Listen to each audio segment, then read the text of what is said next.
Yo, Slat Peck better be laughing at that right now. Slat Peck. Welcome to episode 6 of the Jodez Hour. Today I have Aidan Crump, the quarterback for Bishop Feehan, with me, as well as Kaitryn Franchino, a D1 soccer prospect committed to CSU Fullerton in California. She'll be going there after her dad already played there in the past, was a professional player. Hopefully Kaitryn will follow in those footsteps. We'll see how that goes. We're going to start off first, though, with the shout-out for the Jodez Hour white hoodies. You can see them on both Kaitryn and Crump right now. Going to be looking great. We'll have some Jodez Hour model pictures up soon in the Jodez Hour hoodies. See how those come out. Are you going to let me model? You want a model, Kaitryn? Yeah. Hell yeah. Okay, yeah. 100%. Crump, you want to be a... What about me? Yeah, 100%. I'm in. Going to have some Abercrombie type things where Crump's just flexing chair. It's going to be sick. Let's go. Okay, first thing we're going to start off with on this interview, though. I want you to both explain how you started off with your sports, basically. Kaitryn, obviously, with soccer, and Crump with football. All right, so pretty much my dad, he played for the New England Revolution and the LA Galaxy, but my mom, she also played at Merrimack in college, so I kind of was exposed like at a really young age. I was always going to like training camps and stuff. Like I was hanging out with like the Beckham's kids. I don't know if you know the Beckham's, but like David Beckham, my dad played with him for some time, and I was super close with like his sons, and like we'd always just like play sports together and everything, so I kind of just like fell in love with the game, and like I was like surrounded by it. It was like my life. My dad was always in California, and it was just kind of like something that I got used to growing up, so. No, that's great. That is actually really good, Kaitryn, but you just name dropped David Beckham. Was not expecting that at all. I can't lie. You said, yeah, you might know David Beckham, but he's not one of the biggest stars. Yeah, for me, I'm not as cool as Kaitryn. I don't really know anyone famous like that. I don't have any cool stories, but no, I started football when I was in middle school. Wasn't really into football a ton. I probably wanted to play basketball in high school, play basketball in college, and then when I was a freshman, went to a camp because my boys were going. Ended up going up for quarterback and really never looked back. I used to be a lineman, so it's not a lot of fun playing football when you're a lineman, but when you get to play quarterback, it's a lot of fun. No, 100%. You're the star of the show now. You started off as just one of the supporting characters. It's so much better. But no, so Crump, I saw over the last couple off seasons just a massive improvement in you, including leadership and your actual style of play. Obviously, there are videos of you throwing different receivers in the off season, getting some training reps in. Would you want to go in a little bit on how you changed your mindset to be more of a leader and change your play style to just be way more effective in the game? Yeah, I think as a sophomore, not playing and wanting to play, that stuck with me a lot going the off season, especially having a kid that was going to go D1 in front of me. So knowing that, not knowing I was going to play, I just like went to work, like controlled what I can control, and I think that's like a big part in becoming a leader, like what you can control, and just worked hard. And then he ended up leaving, so all that work worked out because it was my time. So if I didn't do that and didn't step up, then it wouldn't have been pretty. So yeah, no, Crump, there's so many players who, if they were back in that situation, player in front of them is probably going D1. They're just giving up at that point. They're letting the year ride out so they can be a starter senior year. You worked to be a junior year starter. You're ready to compete directly against a D1 prospect. That's just amazing to see. That's a Warriors mindset. Yeah, and even like I had a lot of good coaches around me too, and even that kid himself, like he helped me a ton, just like learning from him because he is a really good player, so it's easy to learn from good players. So a lot of what I do, I emulate from him. So yeah. No, it's just great to see. Learn from the people who were there before you. In our first interview on here, which was Matt Peck and Robert Pombriant, they had a full section talking about your leadership growth, which is just amazing to see. Even your teammates noticed it. Just a great job. But Kaitryn, I'd like to ask you, what is your future and what are you hoping for with soccer as you're going to CSU Fullerton? So I'm going to Cal State Fullerton next year. I hope to play my freshman year. My freshman year. I'm super excited for it. I was looking at like other schools and stuff, but it was more like Fullerton was just kind of like the spot that like fit me. And my dad, he did play for my freshman year, his freshman year, and then he ended up transferring to UW, so Washington. So he didn't end up like finishing there, but definitely like the environment is like such family type like environment. Like the coaches, this team, like I met some of the players, they're all just like it's like an environment that I want to be in. And I know I want to play in college. I know I want to play like all 4 years. I'm not too sure what I want to do after college, but that's definitely like to be determined. But I know like soccer is a big part of my life, and I definitely want to play like as long as I can. So no, for sure. You mentioned the family aspect of a team. I think that makes it easier to integrate into a team every single time if they actually treat it like their family. So that's just great to see. But Kaitryn, do you know what you're going to major yet in college? I'm gonna do like broadcasting, so like journalism. So I'm looking to do like sports broadcasting type thing. So Yeah. So no, Kaitryn, what's good though is even if you don't want to play soccer after these 4 years, you can be a sports analyst on the sideline. You can do so much in that industry. It's great to see. yeah, absolutely. So Crump, do you know what your future is? I obviously have heard that you want to walk on a football team. You mentioned Clemson in the past before. I'm not going Is to that Clemson. Clemson dream still alive, Crump? I don't know if I've ever mentioned Clemson.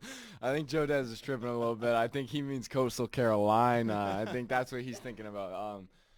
I don't know, Crump. I kind of got a feeling Clemson might need a new quarterback. You might need to step in there. Nah, maybe, yeah. Nah, I'm not going to go to Clemson. Might switch sports, get David Beckham to teach me some soccer or Cal State Fullerton. Yeah, no. I've been talking to some schools. I wanted to walk on originally at Coastal because I was okay with going to school there and not playing football if that is how it worked out. But, like, not playing the past couple of months, like, I just want to play football, so talking to some schools around here, D2, D1 up north in New Hampshire and stuff. So Talking a couple D1 schools? yeah, UNH is the goal. Oh, that's awesome. That's That'd be great. Yeah, so that's what I'm going for. I had an unofficial there in the during their season, and I've been in contact with the coaches since. So even if I can get a PWO there, like I know I can get a scholarship over time. So Yeah, if you can get anything, you just got to keep putting the work in, then you got it, and then you get more and more. That's awesome to see. You guys playing with the mics over there? Holding it. my bad. Okay, we're all good. Okay, so obviously you two, as you could see throughout the camera, obviously you guys have a little bit of a relationship. Hey folks, viewer mail time again. Oh, here's one from Sally, age 14. Dear Pig, aren't you interrupting the story at the most suspenseful part? Well, the answer is yes, Sally. Yes, I am. Keep those cards and letters coming. Okay, now I'll pick a different topic then. Thank you. We're good. Okay. So Crump, you used to play basketball, as you mentioned. It used to be your main sport before football. What would you say the type of shift going from basketball as your main sport to football singularity in the fall by itself? When was that switch, and when was it really in your mind set that you wanted to do that instead of continuing both? I thought I'd be playing both till I was a senior, to be honest with you. But with basketball, I kind of ruined it for myself. When I was a freshman, I was actually, this is a funny story.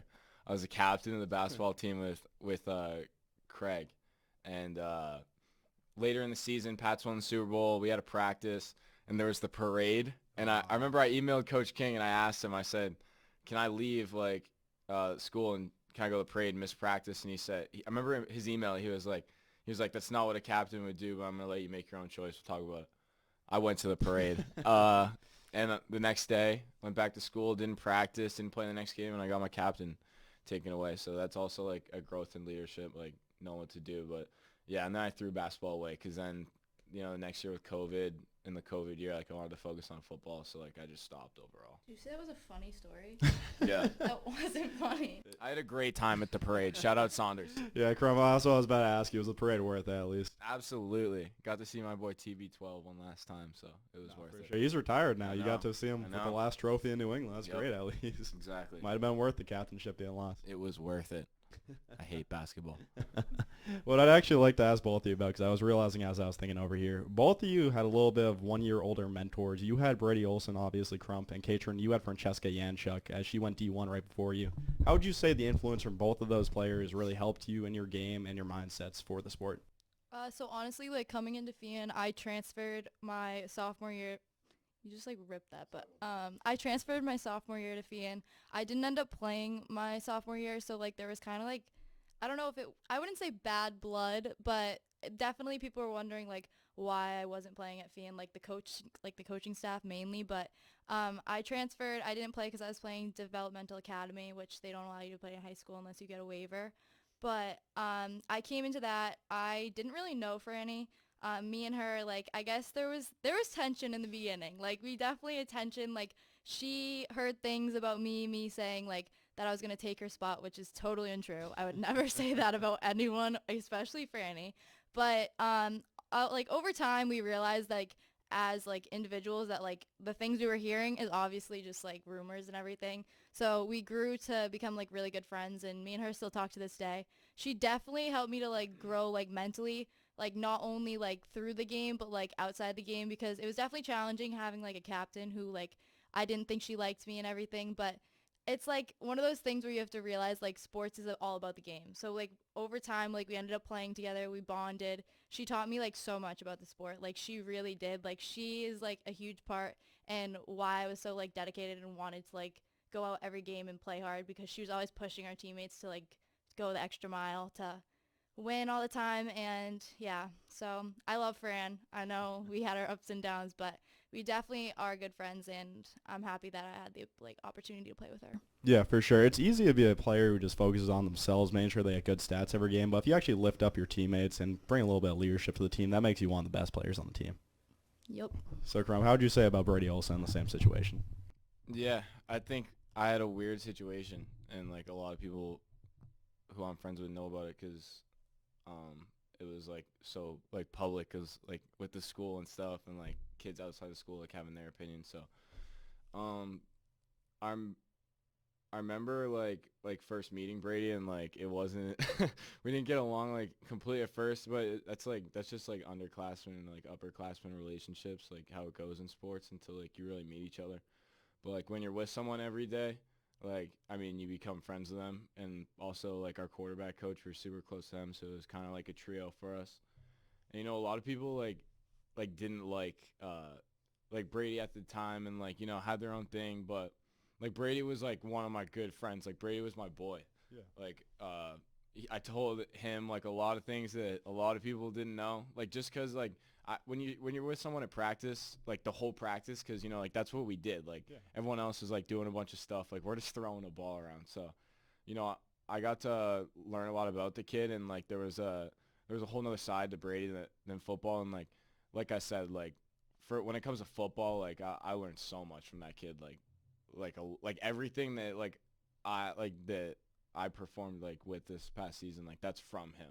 Like, and also his uncle, like the coach for us, like two people who had like huge strides, who helped me like in football, like for real, like from the littlest stuff to the bigger things. Like, so I'm glad I had an opportunity to be with Brady. Like I really do. And I told you before the podcast, like I saw him like a couple weeks ago, and like it was like I was at practice with him the day before. So no, like everyone else has their thing with Brady. No, Brady will always be my friend. We're always gonna be chill, and yeah, I've learned a ton from him. And I mean, look where he is now. Yeah. I mean, you know, like he's a perfect example of people can say whatever they want about you, and like say you're not gonna make it somewhere, but look at that kid. Right? Yeah, he's playing at BC, right? No, he's playing at UMass. UMass Amherst. And he played as a freshman. I was trying to remember which one it was exactly, UMass or BC. Exactly. That makes sense. You go ask Feehan kids if he would do that a couple years ago. You probably asked me that, and I'd say no, right? No, exactly. Just look at him. One big thing that you mentioned was other people's view of you and Brady.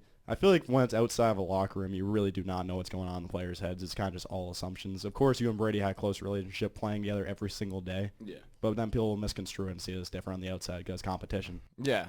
And it definitely is a competition. Like, yeah, exactly. It's supposed to be a little bit heated. Maybe because football, it's a little more competitive. Like Kaitryn said that she wouldn't say she's going to take someone's spot. No, I went all around and told everyone that I was going to take a spot, you know. Like, but that's just a mindset you have to have, you know. You can't. And, like, she definitely thought that to herself. Yeah. Like, yeah, I'm going to like, because you think about that about anyone. It doesn't matter if they're a star. Like, they're just playing in front of you. Okay, first of all, I would never tell anyone that I was going to take anyone's spot, but obviously I was going to like work hard to get the playing time that I wanted. Yeah. I would absolutely tell them to their face. No, 100%. You don't want to be uncomfortable in their spot is the thing. They have to know that they have someone behind them who's working just Crump as is hard full as of they are. himself. That is not true. When you leave the field at the end of the day, like you're all on the same team. But like in a practice, you're playing against each other. Like you're playing against each other to play in the game. Like everyone's playing the game. Like exactly. You play with each other when you're in the game. Yeah, exactly. Yeah. That's where you prove yourself, decide whether you get put on the field or not, because you have to bring that effort to practice and actually prove it all. Yeah. I'm just a little more psycho than Kaitryn. No, just a little bit more open about it, I think. Okay. But now, obviously, we talked about the leaders who helped you. Have there been any younger classmen that both of you have helped, mentored a little bit, that give you a little bit of mirror reflection of when you were younger and when those players helped you? So honestly, like Kylie Gorman, she is a sophomore right now. She's probably like my little sister. Like I love her to death. She's an amazing player. Like she is at a level where I totally wasn't at my sophomore year. Like she works hard. Like in practice, she's always the like girl who I go to when we're doing like running or anything, because I'm always like the person who like in my head it's all or nothing. Like I gotta like go 100% or I'm not doing it right. So me and Kylie would always like be like pushing each other to do better, and we'd always be like racing, and it'd always be like that like friendly competition. But definitely like we've like talked about a lot of things. Like I've helped her with her like videos for recruiting, and like she's asked me questions. She's come to me for like literally anything from soccer to life to all that stuff. So I really do think that like even after I leave Feehan, like me and her still will be close and we'll have that bond. But I think it's super important to like reach out to the kids who are like younger than you, because I know that was a big part of like when I was a freshman, I was on varsity. I had girls who like I knew I could confide in and like trust, and that was a big part of like why I felt confident on the field. So I think that's really important. So yeah, Kylie Gorman, shout out to you, love you. No, 100%. What about you, Crump? Yeah, like I had a bunch of good influences around me, like Brady and guys like Caleb and Norco. So you want to be able to do that back. So yeah, like Nico Iafino, that little squid. He's he's worked really hard, and a lot of people say stuff to him too. Like it reminds me of Brady a little bit, like kind of doubting him. So I always tell him like just like it comes down to how hard you work, and I talk to him like every day. But he's been going to the trainer like twice a week, like his quarterback trainer, like to throw. He's training on his own, like working out. He goes to the gym all the time. So like just kids like that, like, and just like putting them in a position where like we've been through this before. Yeah. And like we're going, like she went through the recruiting process, like I'm working on recruiting right now, like if like we've been through it. So like yeah, as much as we can help them, especially Nico's become like a little brother to me, like for real. Like yeah, I boss that kid around a ton, but like I was with him like 3 to 4 days a week in the summer, like just me and him, like hanging out, grabbing food, just talking and stuff. So like he's like my little brother, and like but yeah, I'll still punch him in the face though. Like I will. No, he's like, gotta be tough on the outside. Nico, let me tell you something. Just because I'm talking nice about you doesn't mean won't smack you, boy. So. I think Nico's gonna appreciate that for sure, Crump. But I actually just realized 2 moments I'd like to talk to both of you about. First, Kaitryn, I'm gonna start off. You came back from a pretty big injury this year. You're able to play in the playoffs for the Bishop Feehan team. What was it like coming back from that injury for you? So honestly, I sprained or like my MCL, so I had like a partial tear in it, but it was something that like I have that mentality where it's like if I can't play, I will play. So it was really hard for me to like accept the fact that I was hurt, and I definitely did like make it worse by playing on it. But then I had this one hit where I just like was like I couldn't walk, and I was like that's it. Like I really did think I tore my ACL. Yeah. And I've done that before, so I kind of knew how it felt. So I was like I didn't know if I did it again or what happened, but it definitely was hard to accept the fact that I wasn't going to be there for some of the games and like be there for my team. But it was different, like cheering them on and everything, but I was still supporting them 110% all the way along the ride. But I came back through for playoffs, and in all honesty, I don't think I was ready to come back, because it was like one of those things where I jumped right back in, and I was like, okay, I feel fine. I'm going to go right back in. And I didn't play the way I knew how to play. I mean, I put my all. I gave my 110%. I like played the way I like wanted to play, or I like so my best of my abilities. Yeah. And it definitely was like something that held me back along the way. I don't regret like going back earlier than I should have, but it was my senior year. It was kind of like all or nothing. Yeah. So it definitely was challenging, but injuries are a part of sports. Like it's something that you either like let bring you down, or you just like go through it, push through it. So I think it's something you always have to deal with. You're never going to be 100%. Like you're always going to be like dealing with some little like something that's like tweaked or something like that. So yeah, I think it was challenging, but it was definitely like a learning experience. Yeah, Kaitryn, I remember seeing you every day during the MCL sprain, looking like you were going to try coming back to practice that day, even though you had a brace on your leg. You could tell how bad you want to get back on the field. And that first game back, kind of keep trashing yourself for how you played. You scored a goal within that first game. Before the end of the game, I had already announced that you had scored a goal in your first game back from injury. You really did not do bad at all. Yeah, that was definitely exciting. I mean, I just have really high expectations for myself. I always am, like, looking to, like, be better every time. So every time I step on the field, I'm always looking to, like, improve my game and, like, accomplish more than I did in the last one. So it was definitely, like, difficult to, like, not come back and be, like, totally the way I was before. But I know my coaches, they were kind of like, in practice, I would try to, like, kick the ball or anything. I'd be in my brace and I'd be like, all right, I'm punting the ball, like, with the goalies. And, like, it was just, like, I don't have any stop where, like, I should sometimes. But I think that it's either, like, you have the passion and the love for the game where you're like, I'll do anything for this, or you don't. So it's either way, but I think that that was just, like, something that I was like, I knew I was going back. There was nothing stopping me there. No, 100%. Comfortability is easily the biggest killer of improvement, because if you get comfortable, you're just not going to be getting better. Yeah. So that's just great to see, Kaitryn. Then Crump, the moment I was thinking in my head I wanted to ask you about, you remember I think it was 43-yard bomb that you chucked at the end of the Reading game to get within 1 2-point conversion of winning, or of tying the game at that point. What was going through your mind when you loaded back? It was 4th down.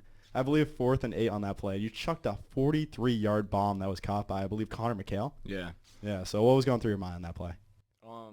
Like, just going back to the beginning of the drive, like, I knew we needed 8. And, like, that was my first playoff game because I didn't get playoffs my junior year because of COVID. Yeah. So I've seen 2 playoff games with Feehan before for football, both being against Hingham, and both we had a chance on the last drive to go down and win, and both have been picks thrown by a quarterback. So I remember saying, like, to myself, like, I'm just not throwing a pick, and, like, that's what I remember most from that last drive is just telling myself that, like, just don't throw a pick, like. And I did, and we were driving at first. You know, we hit a couple quick throws. We were, like, at midfield, and then I was just trying to throw it deep. I knew we needed a touchdown, and time was ticking, so I was just chucking deep. It was close. There was one to Canuel that was really close. I thought we were going to have that. And then, you know, 4th and 10, I knew who I was going to. That kid is the dirtiest receiver I've ever played with. Connor is absolutely insane. I just have to put that in there. Connor's so good. Listen, that whole game he was just going off. He got a kick return it's touchdown not even. in that game, It's right? not even. Yes, he did, and he put us back in that game. And it's not even just that game. Watching that kid play the whole year on defense, offense, and special teams, like, that kid is going to be special in college. Like, he's going to go somewhere, and, like, he has a real chance to go far in football because that kid is an athlete. Like, I knew that he was going to catch that ball when I let it go. I told him what to run. He did it perfectly. I told him to go out and up. He did it perfectly, and I literally threw it as far as I could. Like, that's what was going through my head. Don't underthrow the kid, because Coach Bruschi always used to tell me during practice, he's like, you're never going to underthrow the kid. And he's right. Like, or overthrow the kid. Excuse me. You're never gonna overthrow the kid. Yeah. He'll catch up to it. And, like, I had to get that in my head at the beginning of the season because I was underthrowing him a ton. Because, like, I can throw the ball far. It's just, like, he's so hard to judge. So after he's run 10 yards down the field, I'm throwing it 50 yards, and he's getting to it easy. So, like, just such a fast yeah. game. So, like, when I saw him turn up after 10 yards, I literally just rolled to the left and threw it as far as I could, and he caught it, and it was crazy. Like if you watch the film, like, I'm jumping up and down, like, throwing my fist. You didn't even score. Like, I gotta get back over that to run another play, but I was freaking out. So.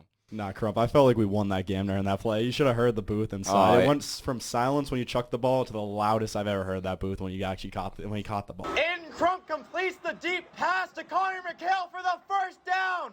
First and goal for Bishop Feehan. 47 yards on that pass completion. Every time I think of that game, it hurts so much. I know. So it much. obviously hurts, but that second half comeback, the fact you boys even got that close just has to be applauded. You guys came so far from where you were at one point. And, you know, there's so many what ifs, you know, and Yeah.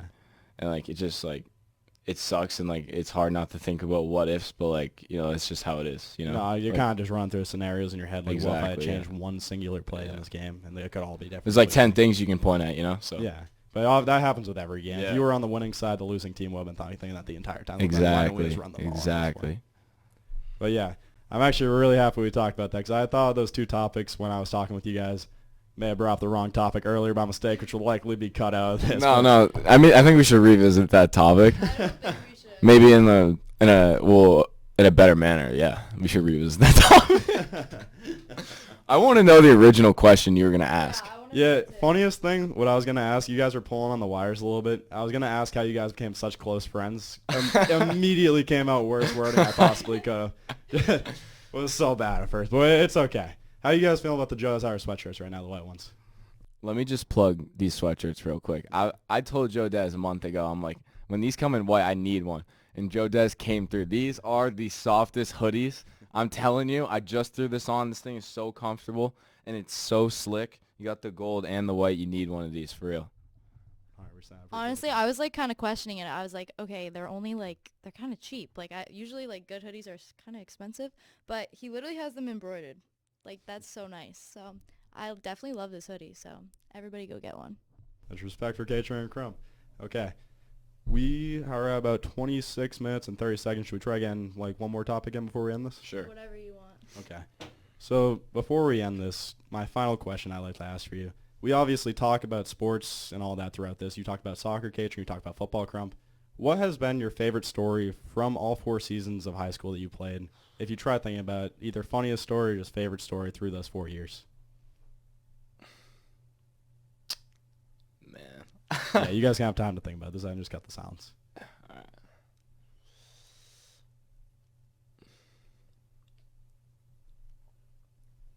I have so much. Yeah, there is so. You can tell a couple if you want, Crump. All right, I'll go first. You good? All right, so this is probably like my favorite story from Feehan. I think it's just because it like demonstrates the growth that like we as a team like kind of had during the season.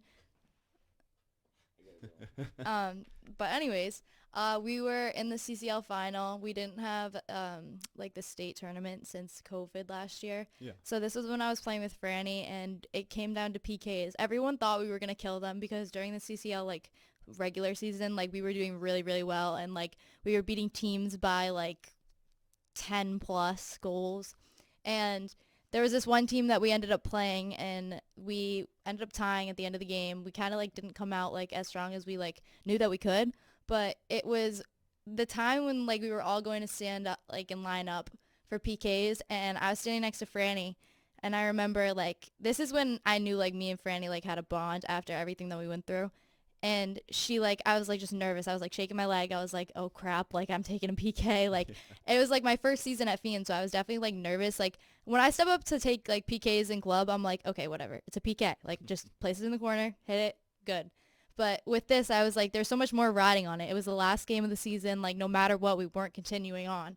So I remember Franny, she put her arm around me and she was like, you got this. Like, I know you got this. And I was like, all right, I got it. And then I walked up and I hit it. I made the shot and I ran back, and I remember Fran was just like there and she was like cheering me on, and I was like, all right, so I guess Feehan isn't as bad as everyone says it is. And I genuinely like, Wow.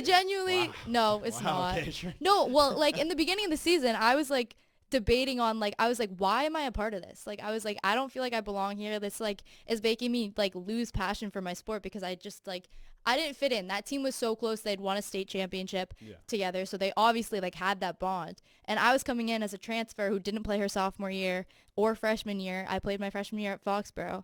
So it was like, I was just like coming into a group where like I didn't really know anyone that well. Like a lot of my friends, they didn't play soccer. So it was a new group of girls. That's always hard. But it was just like a time where I was like, okay, I did the right thing. I'm glad I'm a part of this. Like those girls will always be my family. And I'm so thankful that I got to like transfer to Feehan and have that opportunity. No, for sure. You transferred during the COVID season, you said, right? So I transferred from Foxborough to Feehan my sophomore year, but I didn't play. Yeah, so my your first sophomore season year. playing for So Feehan my was the first COVID season was during COVID, yeah. So it was kind of like indecisive on whether or not we'd have the season in the beginning. Yeah. But I knew that I wanted to play high school soccer because I definitely like missed out on it during like me playing for DA. But I'm glad I had the opportunity to play 2 seasons for Feehan. No, for sure. And now you're going D1 CSU Yeah. Fullerton. They're going to be having a lot more of that. I know, I'm excited. No, for sure. Then Crump, what was your story? Yeah, we're boys, so like we have some fun, you know. We're not as gushy as that, but I'll rifle off a couple. I'll start with we were at a workout probably 2 summers ago at 6 in the morning, all standing in a big circle. Coach P talking. Out of nowhere, Saunders rips the loudest part, and he like lifts up his leg to do it, like just to get aroused, and like he starts laughing and everyone's laughing, like, and Coach P just turns to him and is like, I don't think that's very funny. And like we all got on the ground, started doing push-ups, and like me and Brady were crying, like we couldn't do push-ups, like we were laughing so hard. That's a funny moment. Another one this past season. I love talking trash to the defense. I played scout team with all those guys, so I would just talk a bunch of crap. And I got Dante really mad one practice, and I was just talking a bunch of crap, you know. And one play, it was like we were running Stang's offense. So I got a bunch of quarterbacks run, so I ran a quarterback run, and I'm slowing down, and from behind me, he just absolutely trucks me and like throws me on the ground. And Dante could eat me, so you know, me being the smart guy I am, I get up and I go right at him, and I like run at him. You know, everyone's grabbing us, and then the next play, Joey Brooks goes at Billy Roach, and that starts a fight. And that was just one of my favorite practices of the year. Everyone was fighting, like there's so much competitiveness. And at the end, it was just funny. Like we were all just laughing and stuff. So stuff like that, you know. Like Some people will see the teams fighting, view that as like a weak team, but that actually is one of the stronger teams as they're fighting, because that means that everyone's actually wanting their spot, wanting to be competitive, and wanting to go into a game mode. That's great to see. And Matt Peck and Will Slavin always playing that Chief Keef pregame. Course, always. Every single time. We mentioned that in episode 1 of the Jodas Hour. Chief Keef always. And hit the gritty. And they always hit the gritty. Matt Peck's gritty got a little bit dirty by the end of the year. I remember that. It's too good. Yeah, 100%. Okay, this has been a good end to the Jodas Hour, episode 6. I've had Kaitryn Franchino. You can see her at CSU Fullerton next year playing D1 soccer for the girls team. And Aidan Crump, you can see his future endeavors just by checking out his Huddle page, his Instagram page. We'll have those linked below. This has been episode 6 of the Jodas Hour. Make sure you check out the white hoodies online. They'll be up on thejodas.com/merch. Yes, Thank you for watching.